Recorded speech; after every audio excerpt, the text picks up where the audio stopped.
and in Spanish. Practice your English today with me here with cryptocurrency.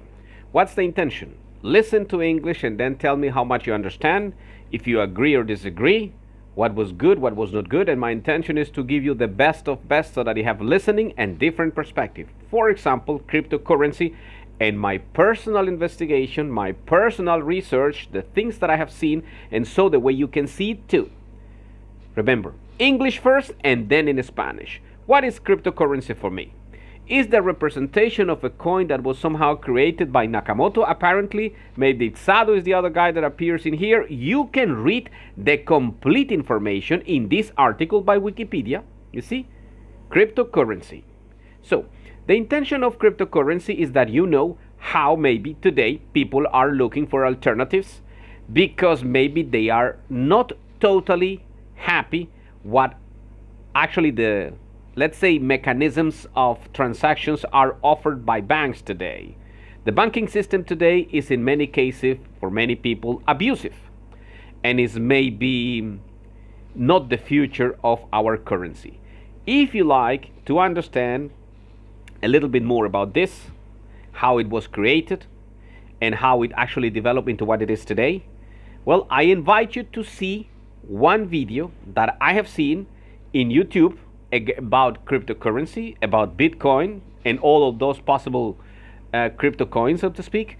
And I invite you to see another video that I have seen in Amazon Prime, very interesting too.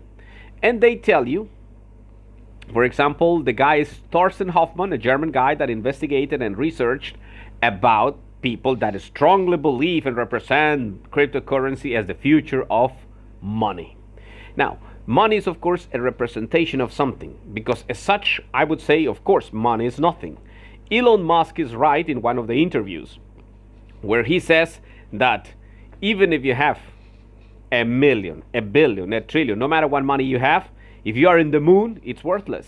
It's only important if you are, let's say, located in a specific part and position and place where you can use it. So everything is relative to. Now, having said that, the question for me is always when people, some of my students ask me, English students, languages students, and they ask me how much I know about the topic. I know things like, for example, that in the past about the deep web and something that was created by Aaron Schwartz, according to the internet in here. And like I said, is subjective what I have seen, because maybe I need more research and more information. But as far as I have seen it, it's like you see that money represents the work of somebody. When you read, when you listen, when you watch the history of money, there are plenty of good videos in YouTube that I highly recommend you. In my playlist, I have a couple.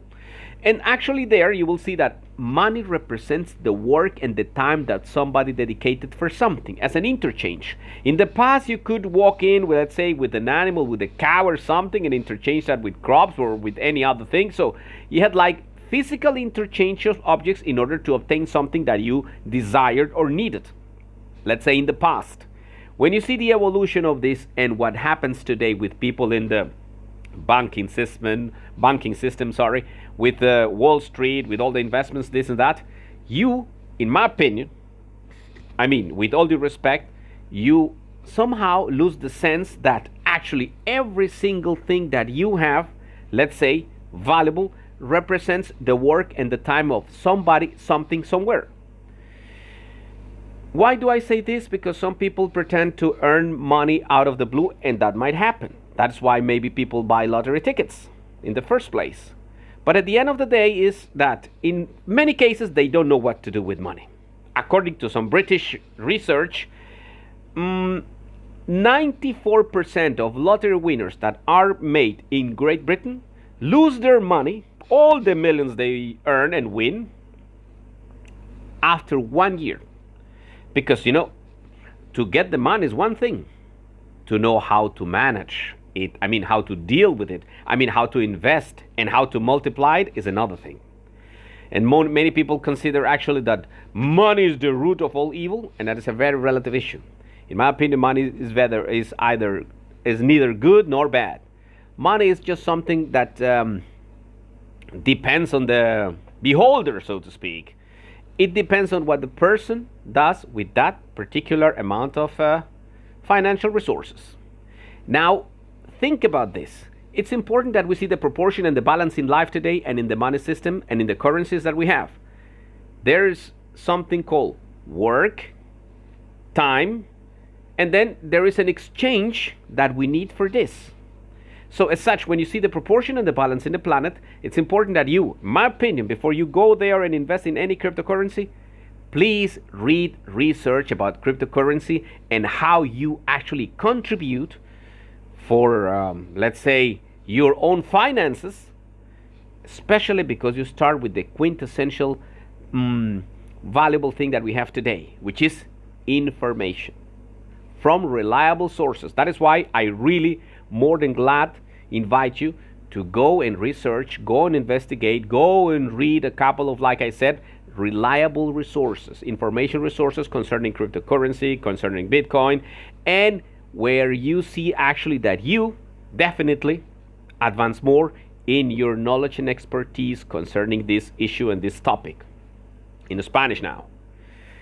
Brevemente lo que he dicho para aquellos que quieren aquí ya consolidar lo que ya entendieron en inglés es el tema de que Bitcoin y las demás criptomonedas representan algo que en el pasado, y puedes verlo y verificarlo y por favor corrígeme cuando me equivoque, que se crea a partir de, no estoy hablando de ni Nakamoto ni la otra persona que aparece mencionada acá, de aquellos supuestamente creadores de la criptomoneda o del código para crear esos códigos y generar, digámoslo así, una representación monetaria, por el tema de que muchas veces se nos olvida que en la historia de la humanidad la creación del dinero es precisamente eso, una representación de trabajo, dedicación y tiempo de alguien a cambio de otra cosa. Porque no podíamos todo el tiempo andar el uno con una vaca y el otro entonces con un bulto, digamos, de maíz o de papas, como para hacer siempre un intercambio. Entonces en los videos muy buenos de YouTube que recomiendo, hay unos que ilustran eso de una manera fantástica para que lo veas. Entonces yo empiezo es con Wikipedia porque es como lo básico, pero tú puedes ir mucho más allá y ver no solo este artículo que puedes leerlo en inglés y en español, sino mirar los videos de YouTube y primero empaparte de todo el tema. Es decir, que mires este aspecto a profundidad y te des cuenta que todo tiene una razón de ser. Cuando veo a algunas personas, con todo respeto lo digo, de que si invierten en criptomonedas, si invierten en Bitcoin, si invierten en Wall Street, tienes que pensar que, de lo que he visto yo, es más fácil pensar que le das a la humanidad algo a cambio. Es decir, costo-beneficio, o aquello que se llama en inglés win-win, para que la humanidad siempre vea de que si tienes una gran cantidad de dinero, y no voy a decir cómo lo ganaste, ni por qué, ni para qué, pero que lo tienes a disposición, que tengas como esa proporción clara, qué es lo que hacemos los humanos y por qué la representación del dinero. Entonces, para cualquier inversionista, para cualquier persona que de la noche a la mañana piense tener infinidad de recursos, para las personas que incluso compran lotería y todo lo demás, siempre es importante pensar, una acción lleva una reacción y por qué, cuál sería la finalidad, qué es lo que das a cambio. La humanidad siempre va a querer eso. Cuando Bill Gates, que fue criticado y decían que era el anticristo y todo lo demás por toda su manera de hacer a principios oportunista y tener su monopolio porque quería manejar prácticamente todo lo que estuviese en internet, entonces por un lado puede que haya exagerado y puede que su comportamiento demasiado exagerado en ciertas cosas, por no decir más, pero también podemos decir que ha hecho otras cosas como es estandarizar programas que otras compañías y otras personas no quisieron. Por ejemplo, IBM, en el momento que dominó IBM todo lo que eran los mainframes, las grandes computadoras y todo el mundo informático. Entonces es como mirar en proporción las personas que muchas veces critican pero no aportan sobre un tema en particular. Finalmente, para cerrar esta idea es investiga todo lo que puedas de fuentes fidedignas. Yo te coloco algunos documentales en mi listado de movies to learn English, para practicar inglés. En ese listado, al lado del listado de música, te coloco algunas cosas, pero tú puedes investigar las tuyas. Y siempre es bueno que investigues. Desde Wikipedia, que se ha vuelto mucho mejor a lo que era en el pasado, hasta otras fuentes de información muy buenas, hasta los videos de YouTube y lo que quieras. Entonces el objetivo es que, si te pareció interesante esto que te he dicho, le des clic, le des like y lo reenvíes para aquellas personas que de la noche a la mañana creen que las criptomonedas los van a hacer millonarios, sin pensar el por qué, ni para qué y cómo, y cuál es la proporción que estamos dando para eso que decimos del equilibrio humano, de que una cosa a cambio de otra y por qué. Gracias por tu tiempo. Thank you for your time. I see you in the next, and continue practicing English. And remember, subscribe to my channel, and maybe if somebody likes to practice, send that video to that person. Thank you.